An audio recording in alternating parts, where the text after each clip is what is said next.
ঢাকা। অন্তর্বর্তী সরকারের প্রধান উপদেষ্টা ডক্টর মোহাম্মদ ইউনূস বলেছেন, আগামীর বাংলাদেশ হবে ন্যায় বিচার, মানবাধিকার এবং বাক স্বাধীনতার।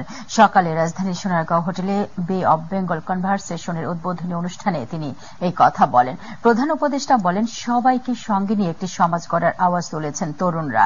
এ সময় 3-0 ভিত্তিতে একটি নতুন সভ্যতা গড়ে তোলারও আহ্বান জানান ডক্টর ইউনূস।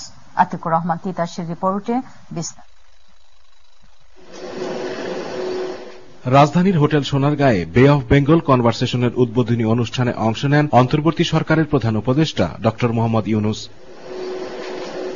অনুষ্ঠানে প্রধান অতিথির বক্তব্যে প্রধান উপদেষ্টা বলেন, আগামীর বাংলাদেশ হবে ন্যায় বিচার, মানবাধিকার এবং বাক স্বাধীনতার। তিনি বলেন, সবাইকে সঙ্গে নিয়ে একটি নতুন সমাজ গড়ার আওয়াজ তুলেছেন তরুণরা। This makes the country very powerful in creativity. Our youth have the power to lead the world in sustainable development, to create models of green growth, protecting and promoting our environment.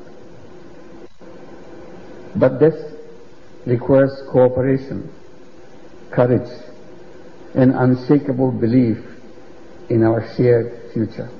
শুধু পরিবেশের দিক দিয়েই নয়, মানুষ মুনাফার পেছনে মরিয়া হয়ে ওঠার কারণে বর্তমান সভ্যতাকে ব্যর্থ বলে উল্লেখ করেন তিনি। এ সময় 3-0 ভিত্তিতে নতুন একটি সভ্যতা তৈরির আহ্বান জানান doctor Yunus. Zero wealth concentration by introducing social business to solve people's problems rather than maximizing profit. Zero unemployment by turning young people into entrepreneurs rather than job seekers, which we do now. Nothing is impossible for human beings if only we pursue it hard enough. সম্পদ কুক্ষিগত না করে সবার মাঝে সমানভাবে বন্টন হবে এমন সমাজ তৈরির আহ্বানও জানান প্রধান উপদেষ্টা। এ সময় বিদেশি অতিথিদের দেশের রাস্তাঘাট ঘুরে দেখে তরুণদের মনের ভাষা বোঝার পরামর্শ দেন doctor Yunus. Is the work of millions of